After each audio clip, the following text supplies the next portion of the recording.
Okay, hello everybody, welcome back to my channel. Today we have a brand new deck to unbox for you guys, the Native Spirit Tarot by Max Matenkov, sent to me by the guys over at DeBry. All right, here we are.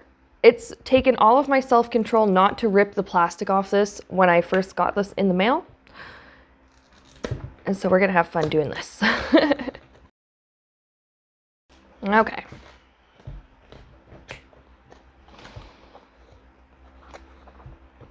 That's good. This one comes with a book. Most tarot decks come with a book, but you'd be surprised not all of them do. So it is nice to see one that does come with a book, especially for those who are just beginners with the cards or they're unfamiliar with other decks. Maybe you're just used to using one kind. I like that it's showing color pictures and everything. Usually the manual just shows the black and white version of the cards. Okay, cool. And it manages to fit all of the minor arcana in here too. Oh, okay. So the suits here in the minor arcana look like they're a little bit different. We have wands. That's pretty typical. Okay, we got cups. That's the other typical one. We have arrows. I noticed that this is arrows instead of swords. That's where it kind of differs. And then coins or pentacles, but the pentacles are coins, so. All right, so book aside, let's take a look at the cards themselves. Ooh, ooh, ooh. These are really, really, really pretty.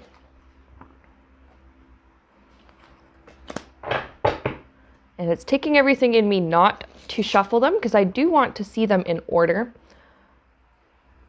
I love this. The art on the back, that is just gorgeous. I really like the squiggly, that kind of line art too. Those symmetrical. I love things that are symmetrical. So this is very satisfying for me to look at. All right, so let's take a look at what we have here. We have already, I love the art here. We got the Fool card. I like the font too. It looks awesome. This Fool card looks a lot like the Rider-Waite's Fool card with the young person looking like they're about to step off the cliff and then the dog jumping up being like, hey, don't do that.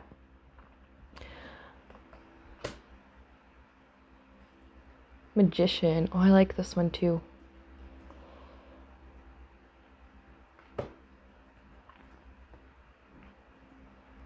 High Priestess. This one's really pretty. Looks like maybe a shaman or something there. Oh, the Empress looks like oh, they have it on the back here. What does it say?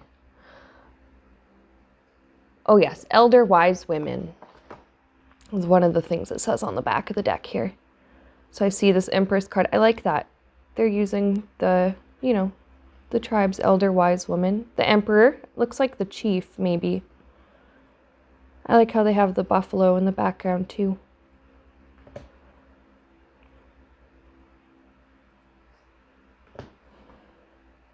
Oh, this one's pretty. I love the colors that they picked for the sky.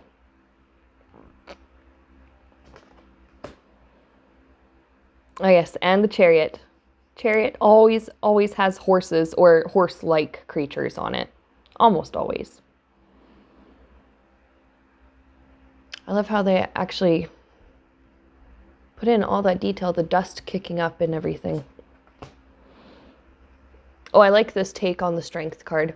Usually it's a lion, but I like that this time they're using, it looks like a young person, young lady closing the mouth of a wolf.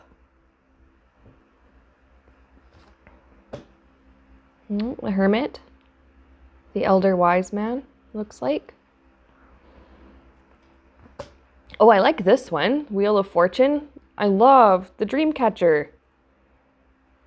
And I like the art in the corners too. That's really cute. I love the Dreamcatcher though. That is gorgeous. They picked a beautiful background color too.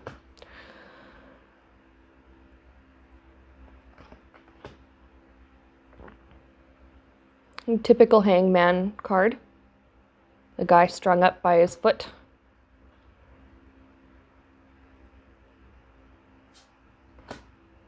Now, the actual cardstock here is really thick. It's a really good quality. The cards are a little bit slippery, but not too bad actually, considering they're brand new. But I like the thickness of the cardstock. That shows me that these will put up with a lot of shuffling and a lot of repeated use.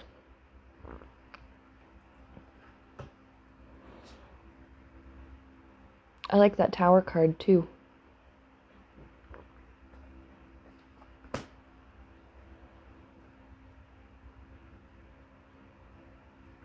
This one looks a lot like the Rider-Waite star card. You know, you got your naked lady dumping out water. I like the moon card. They put how they put kind of a man in the moon. It looks like the same area as where the high priestess was standing with these like totem pole things here. I wonder if that's supposed to be the same place. Oh, I like the sun too.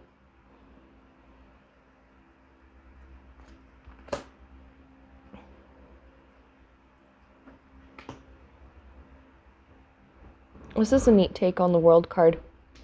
Most of the time in other decks, it literally just shows like the planet or shows something like that.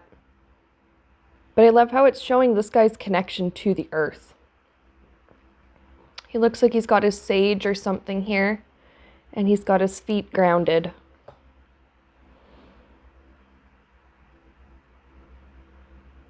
Now we're getting into the wands. Again, very similar imagery to the Rider-Waite. The Rider-Waite depicts this exact same scene. As well as this one.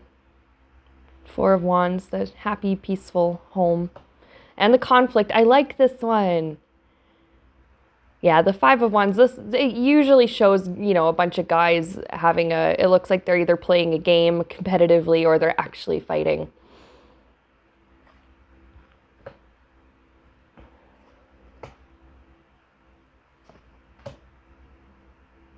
Yeah, I notice a lot of similarities to the Rider-Waite, but I like how they've adapted it with different aspects of native culture. I think it looks really cool. Okay, and then this 10 of Wands, he's got to drag all of these back home. I like how they showed that. And Page of Wands, we have a young guy with a message or something. He's holding this. Again, very similar imagery to the Rider-Waite. Especially with this Ace of Cups with the lilies and the overflowing cup in the hand and everything. But this one is beautiful.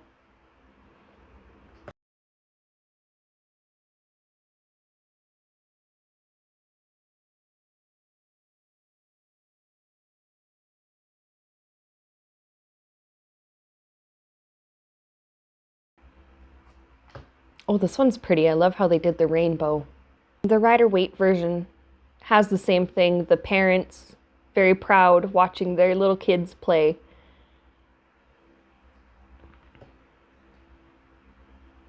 Oh, look at this, you guys. We have Page of Cups. We even have the fish jumping out of the cup, just like the Rider-Waite. Knight of Cups. The handsome young guy on a horse offering, excuse me, offering up something.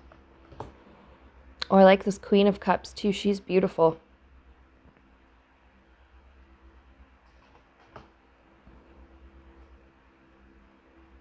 And our King of Cups, our nice chill guy over there. The arrows look really cool. It's neat that they used arrows instead of swords.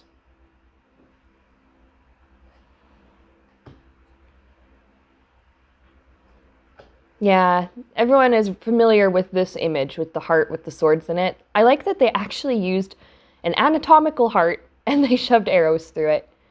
It gets the point across though. It really does. Oh, this Four of Swords looks different than the Rider-Waite's. It looks like maybe there's someone Something in the bottom of the boat. Oh yeah, there's an arrow in the bottom of the boat. Looks like the boat's not really going anywhere.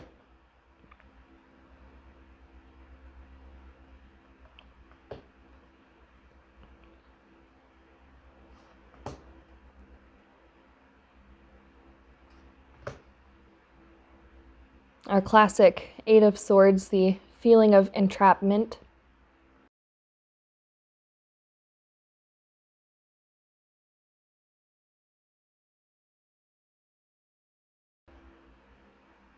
I like this one too.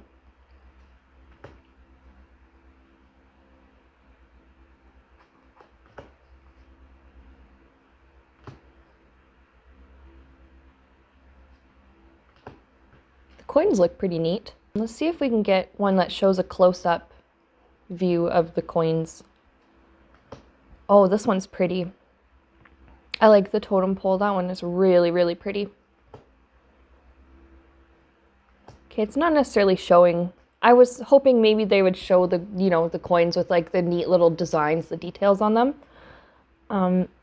But this is actually also fine. It adds nice little accent to the pictures. And you know what, I guess it makes more sense than just these big giant coins floating in the background like the Rider-Waite has. I know I've been making a lot of comparisons to the Rider-Waite, but if that's the deck that you're familiar with, and the Rider-Waite is one of the most common tarot decks. If that's one you're familiar with, you actually won't have a hard time with this deck, with the Native Spirit Tarot. There's a lot of very similar imagery here.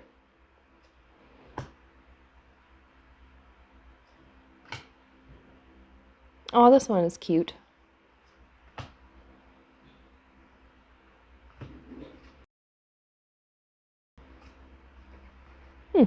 So those are our cards. Now, the fun part. I get to see how well they shuffle. Like I said, they are a tiny bit slippery, but not too bad. They shuffle nice, and they're nice and quiet too. Some decks are so loud.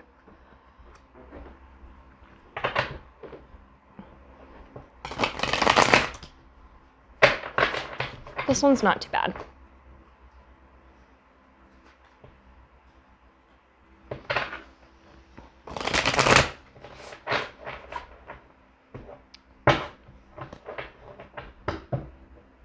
Now we're going to go ahead and interview the deck a little bit. I want to know kind of the personality of this tarot deck. So let's pull some cards and see.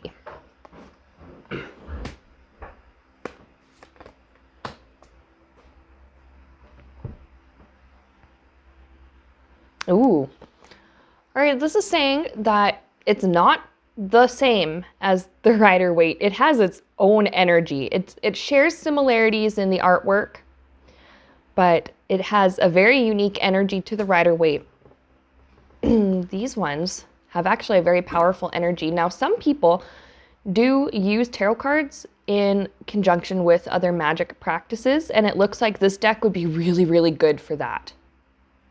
So I'm gonna have to keep that in mind. I'm just getting from this card that this deck is excited to tell us what we need to know. So what kind of readings is this deck best suited for?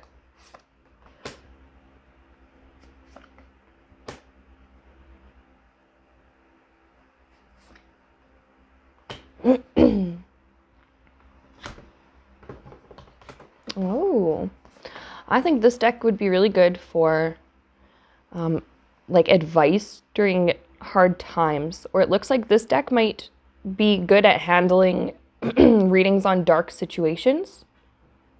Not just because all the cards are dark, but because we have this Eight of Swords or arrows here, the entrapment, and then we have the getting through it, and then we have picking up speed and gaining the motivation to keep going. So this deck might be really good at providing advice for hard times.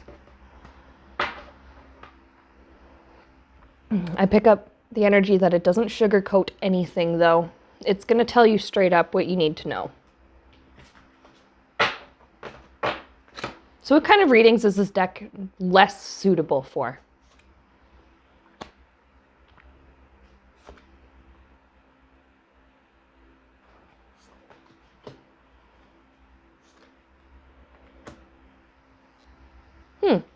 Actually, I think this deck is really good for like spiritual topics and kind of deep topics. Because with these two coins cards here, King of Pentacles, Ace of Pentacles, it's almost like this deck is less concerned with our material world and our material desires. And for some reason with this Page of Arrows, this deck does not gossip. For some reason, that's what came into mind as soon as I saw this one.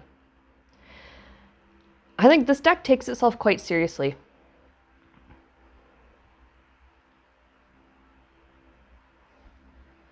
Really, really, really good for spiritual type readings. Looking for advice to get through hardship. Now, I think it's important to know, I said, what kind of readings is it less suitable for? You can use any cards, any tarot cards to read on anything basically, but some cards will deliver the message more effectively than others. This one doesn't sugarcoat. It is just I think it's very blunt.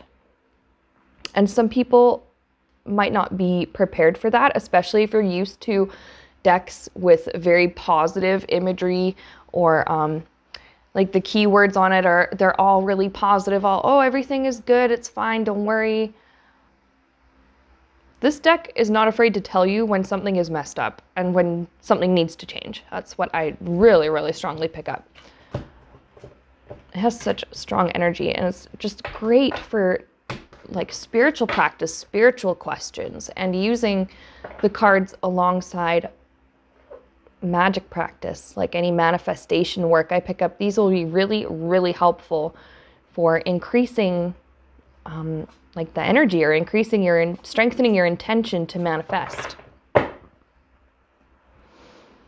So yes, lovely cards. It seems like very good quality card stock, which is huge when it comes to a tarot deck and people like me who are always playing with tarot cards. I think that these will stand up to a lot of use, and I look forward to getting to know this deck further and using it even more.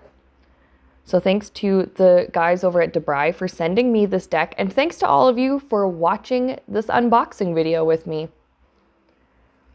Remember to like and subscribe to Sienna Rose Metaphysical if you're into the kind of stuff that I post here. And with that, I appreciate you watching.